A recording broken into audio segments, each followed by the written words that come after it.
అవునండి బాధలు పడ్డాడు.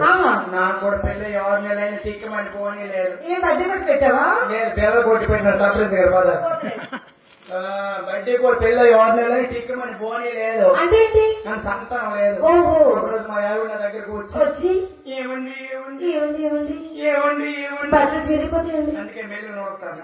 ఏమండి ఏమండి ఏమండి ఏ నువ్వుకి వెళ్ళినా నెయ్యికెళ్ళినా ఏ పొలకి వెళ్ళినా పొలకెళ్ళినా ఏ కర్రలకి వెళ్ళినా కర్రలేటి పొలలేటి పొలంటే చిన్నవి కర్రలంటే బాగుపోయి వెళ్ళినా నన్ను అందరూ గొడ్రోలు అంటారు. ఈ బాధపడలేను. అవును ఎంత పడిపోతున్నా నువ్వు రెక్క పట్టుకున్నాను. అవునే ఓలే మనం ఏం చేస్తాను అంతలాగా మనము చేసుకుంటాం పూజలు పునస్కారాలు, అంతలాగా మనము కొట్టుకుంటాం కొబ్బరికాయలు, అంతలాగా మనము పెట్టుకుంటాం దేవుడికి దండాలు. ఇంకేం చేస్తామన్నా పక్క ఊరు మంచి దోస్తులున్నాడు అక్కడికి వెళ్దామన్నది. అవునే ఓలే ఇన్ని చేసి మళ్ళీ వదిలేస్తామా అని తెల్లవారు లెగిసావు. తెల్లంటూ స్నానం చేసుకున్నా తిన్నగా దోశ దగ్గర బయలుదేరి దోశ గారు నన్ను చూసి ఏంటి చేపల దూరం వేస్తాడు. గుగ్గులో సాంబ్రాణి దూపది వస్తుంది. ఎప్పుడైతే సాంబ్రాణి దూపం మీద వేస్తున్నాడు మా దుక్కు చూసి వదిలేసాడు.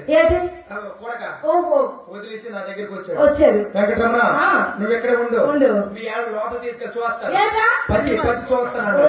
ఎప్పుడైతే 10 చూస్తున్నాడు పరాయి నాకు కూడా మా ఆవిడ లోపల తీసుకెళ్ళి నేను ఊరుకుంటున్నా.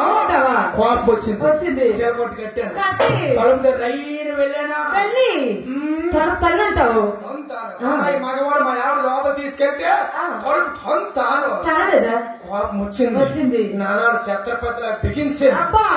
దగ్గరికి వెళ్ళి తలుపు చిన్న కారణం అంటే కారణం లేదు చూసాను. చూడడానికి వెళ్ళావా? తలుపు బద్దలు కూడా ట్రేన్ తలుపులు అవి నేను బాగుపడలేను కొన్ని తలుపు కారణం లేదు చూసాను.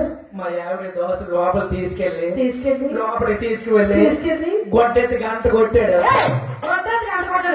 అంటే అపార్థం చేసుకో తెలియకపోతే అడుగు విడతీ చెప్తాను వివరంగా.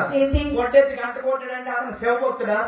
రోజు కోవులకి వెళ్ళి వచ్చేసరికి టైం సారదు కాబట్టి ఇంటిలోనే చిన్న లింగాన్ని ప్రతిష్ఠించి దాన్ని చిన్న కోవులు కట్టి దానికి డోర్ కట్లు వేశాడు. ఆ గొడ్డెత్తి గంట కొట్టాడు. ఎప్పుడైతే డోర్ కట్టినెత్తి గంట కొట్టాడో మా ఆవిడకి ఆ గుడిలో లింగం కనబడ్డది కదా, సొమ్మకి వెళ్ళిపోయి లింగం చూసింది కదా. పేడో పిశాసు ఉందేటో సెవ్వలేస్తున్నాడు. చెప్తాను తర్వాత